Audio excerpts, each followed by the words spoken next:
नमस्कार, मैं हूं शिवांगी। बिहारी मीडिया में आपका स्वागत है। बुलेटिन की शुरुआत करते हैं बड़ी खबर के साथ। बिहार के 4 शहरों में पटाखों पर बैन। पटना, गया, मुजफ्फरपुर, हाजीपुर में AQI लेवल खराब, आतिशबाजी पर रोक। सुप्रीम कोर्ट और NGT ने पटना, गया, मुजफ्फरपुर और हाजीपुर में सभी तरह से पटाखों को प्रतिबंधित किया है। AQI लेवल खराब, बहुत खराब, गंभीर देखते हुए ये फैसला लिया गया है। पटना जिला प्रशासन ने भी इसे सख्ती से लागू कराने का आदेश जारी किया है। जिला प्रशासन की ओर से इस संबंध में आदेश जारी किया गया है, जिसमें कहा गया है कि आदेशों का उल्लंघन करना दंडनीय अपराध है। पर्यावरण, वन एवं जलवायु परिवर्तन विभाग, बिहार सरकार और राज्य प्रदूषण नियंत्रण परिषद द्वारा भी सख्ती से लागू कराने का निर्देश दिया गया है। पटना जिला प्रशासन सभी से अपील करता है कि पटाखों का प्रयोग न करें। पटाखों से निकलने वाला धुआं, जिसमें हानिकारक रसायन होता है, हमारे स्वास्थ्य एवं पर्यावरण को गंभीर नुकसान पहुंचाता है। आतिशबाजी पटाखा में बारूद, भारी धातुओं और रसायनों के उपयोग से वायु प्रदूषण में काफी वृद्धि होती है। इससे बच्चों, बुजुर्गों और हृदय रोगियों को खतरा होने के साथ साथ सभी प्राणी को स्वास्थ्य संबंधी समस्या हो सकती है।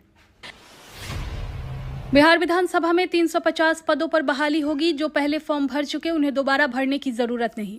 विधानसभा में 350 पदों पर बहाली का रास्ता साफ हो गया है। छठ पर्व के बाद नई एजेंसी बहाली का विज्ञापन निकालेगी। नई एजेंसी चयन के बाद भी बहाली का विज्ञापन नहीं निकाल पा रही थी। एजेंसी को इसकी चेतावनी दी गई, तब जाकर उसने पुराने आवेदकों का डाटा लौटाना शुरू किया। गुरुवार को बड़े बड़े बक्सों से में भरकर आवेदन विधानसभा सचिवालय में पहुंचे। अगले 15 दिनों में विधानसभा के उन्हीं पहले से विज्ञापन करीब 350 पदों पर दोबारा विज्ञापन निकलेगा। पिछले स्पीकर अवध बिहारी चौधरी के समय सुरक्षा प्रहरी के 69 पदों के लिए हुए परीक्षा रद्द कर दी गई थी। परीक्षा लेने वाली एजेंसी को टर्मिनेट कर दिया गया था।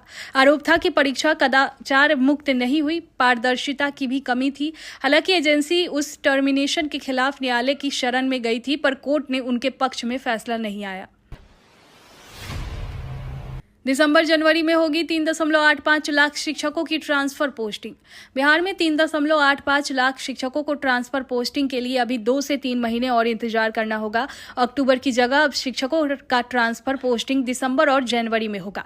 दरअसल ट्रांसफर सॉफ्टवेयर अभी तक तैयार नहीं हुआ है। शिक्षा मंत्री सुनील कुमार ने अक्टूबर के अंत में सॉफ्टवेयर बनाए जाने की बात कही है, लेकिन शिक्षा विभाग के अधिकारियों का कहना है कि अक्टूबर से 10 नवंबर तक दिवाली और छठ की छुट्टी होगी। ऐसे में 15 नवंबर तक ही सॉफ्टवेयर पूरी तरह से बनकर तैयार होगा, जिसके बाद 10 दिनों तक सॉफ्टवेयर का ट्रायल किया जाएगा। इसके बाद शिक्षकों को 1 महीने तक ट्रांसफर के आवेदन के लिए समय दिया जाएगा।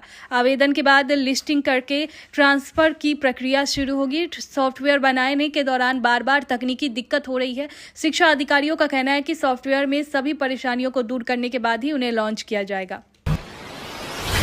बिहार के 13 लाख मजदूरों का होगा रजिस्ट्रेशन, रिन्यूअल भी होगा। अगले साल मार्च तक बिहार के 13 लाख निर्माण श्रमिकों का निबंधन होगा। श्रम संसाधन विभाग ने इसकी तैयारी कर ली है। इसके लिए विभागीय अधिकारियों को आवश्यक दिशा निर्देश दिए गए हैं। लक्ष्य की पूर्ति के लिए विभाग की ओर से पंचायत स्तर पर विशेष कैंप लगाए जाएंगे।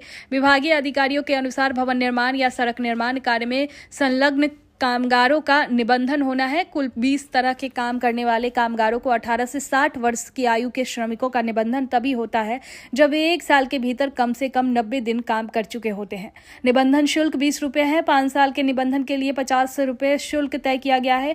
आपको बता दें कि राज्य के निबंधन श्रमिकों को सरकार की ओर से कई तरह की सहायता दी जाती है। इसके तहत वार्षिक चिकित्सा सहायता, औजार क्रय अनुदान, विवाह सहायता, भवन मरम्मत, नकद पुरस्कार सहित 14 तरह की सहायता दी जाती है। नीतीश सरकार का आदेश, निजी विश्वविद्यालय 25% विद्यार्थियों को फीस में दे छूट। बिहार में शिक्षा विभाग ने राज्य में संचालित निजी विश्वविद्यालयों को निर्देश दिया है कि एक्ट के नियम के अनुसार 25% विद्यार्थियों को फीस में छूट दे। विश्वविद्यालय की गतिविधियों से संबंधित रिपोर्ट विभाग को दे। यह भी निर्देश दिया गया है कि समर्थ पोर्टल को अपने यहाँ लागू करे। साथ ही नेशनल एकेडमिक डिपोजिटरी पर विद्यार्थियों के प्रमाण पत्रों को अपलोड करने को भी कहा गया है। विभाग के सभागार में बुधवार को हुई निजी विश्वविद्यालयों के पदाधिकारियों की बैठक में उन्हें कई निर्देश दिए गए। मालूम हो कि निजी विश्वविद्यालयों को नियमानुसार कुल नामांकित विद्यार्थियों में से 25% SC, ST, OBC, EBC और महिलाओं को फीस में छूट देनी है। कुल 25% विद्यार्थियों में से 20% को फीस में 100% छूट दी जानी है। शेष की फीस में 25 और 50% की छूट देनी है। छठ पर्व तैयारियों को लेकर बिहार सरकार ने खोला खजाना, नगर निकायों को दी गई 25 करोड़ की राशि।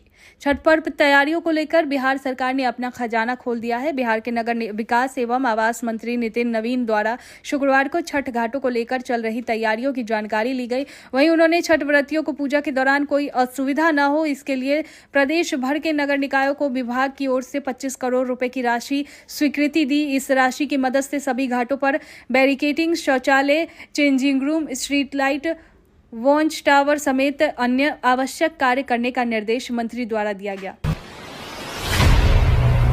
बंगला नहीं छोड़ा तो जबरन कराया जाएगा खाली, सरकार ने पशुपति पारस को दिया 7 दिन का अल्टीमेटम। राजनीति में हाशिए पर पहुंच चुके पूर्व केंद्रीय मंत्री और राष्ट्रीय लोजपा के चीफ पशुपति पारस को बिहार की डबल इंजन सरकार ने 7 दिन का अल्टीमेटम दे दिया है। बिहार सरकार ने भवन निर्माण विभाग ने पारस को 7 दिन के भीतर राष्ट्रीय लोजपा के कार्यालय वाला सरकारी बंगला खाली करने को कहा है और अगर ऐसा नहीं होता तो जबरन बंगला को खाली कराया जाएगा।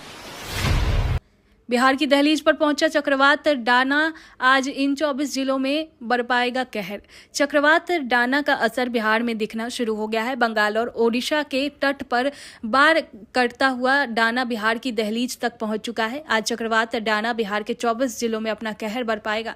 तेज हवा के साथ बारिश की आशंका जताई गई है। गंगा, महानंदा समेत सभी नदियों में नाव का परिचालन रोक दिया गया है। मौसम विभाग के अनुसार चक्रवात के लैंडफॉल की प्रक्रिया 2 दिनों तक जारी रहेगी। इसका असर बिहार के मगध, शाहाबाद व अंग के इलाकों में देखने को मिलेगा। इसके अलावा कुछ स्थानों पर भारी बारिश हो सकती है। इस दौरान 10 से 20 किमी प्रति घंटे की रफ्तार से हवा चलने की संभावना है। भूमि सर्वे के बीच आई बड़ी खबर, इतने दिनों तक जमीन की रजिस्ट्री पर लगी रोक। बक्सर जिला निबंधन कार्यालय और अवर निबंधन कार्यालय डुमराव में शनिवार और सोमवार को जमीन की रजिस्ट्री नहीं होगी। अब जमीन की रजिस्ट्री नए सॉफ्टवेयर से होनी है।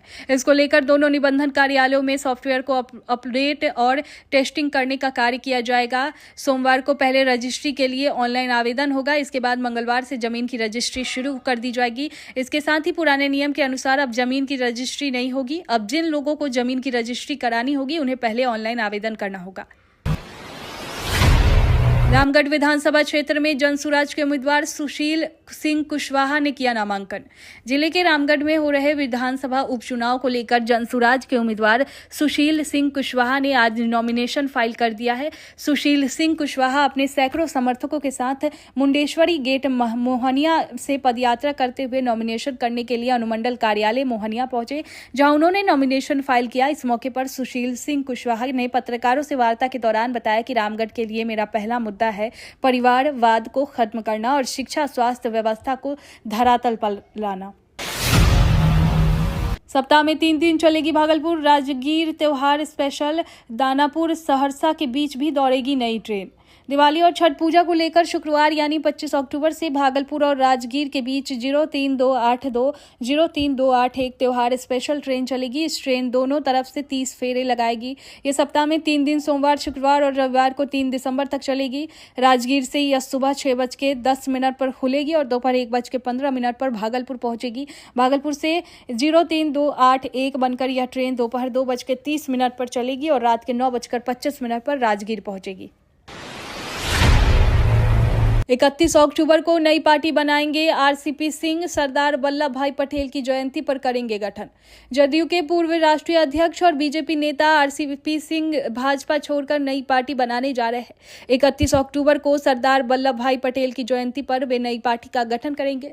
फिलहाल पार्टी का नाम क्या होगा इसकी घोषणा अभी तक नहीं की है। उन्होंने यह भी कहा है कि उन्हें भाजपा में पूरी इज्जत मिली। पार्टी के जितने सीनियर लीडर है सबने मेरी व्यक्तिगत संबंध है, सबके साथ हमने काम किया है, कहीं कोई दिक्कत नहीं थी। समस्या कहां पर आई है, सिर्फ मैं नहीं हूं, मेरे साथ बिहार के बहुत सारे लोग हैं। उन सबको लगता है कि अभी जिस तरह से बिहार में माहौल है उस हिसाब से नई पार्टी बननी चाहिए। जो लोग उदास हो चुके हैं उनको लगता है कि कुछ नहीं हो रहा है।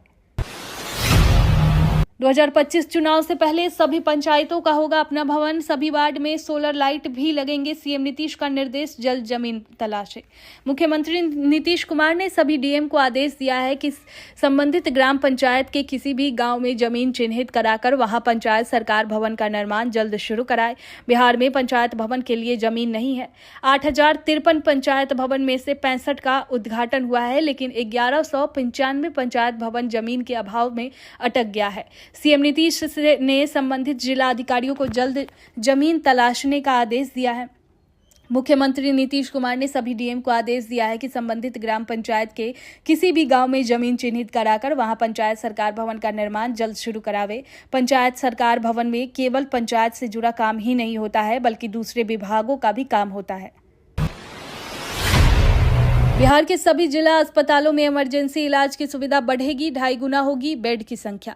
बिहार के जिला अस्पतालों के आपातकालीन वार्ड में बेडों की संख्या 2.5 गुना तक बढ़ जाएगी। राज्य के स्वास्थ्य विभाग ने यह निर्णय आकस्मिक मरीजों की बढ़ती संख्या को देखते हुए लिया है। अभी राज्य के 36 जिले अस्पतालों में इमरजेंसी बेड की संख्या लगभग 400 है। इसे बढ़ाकर 1000 से अधिक किया जाना है। बढ़ोतरी के बाद हर जिला अस्पताल के इमरजेंसी में कम से कम 20 बेड हो जाएंगे। इसमें गंभीर मरीजों के लिए इलाज की विशेष सुविधा सहित न्यूनतम 5 बेड होंगे। साथ ही प्रत्येक जिला अस्पताल में कम से कम एक ऑपरेशन थिएटर होगा। इसमें तत्काल आवश्यकता अनुसार ऑपरेशन का मरीजों की जान बचाई जा सकती है।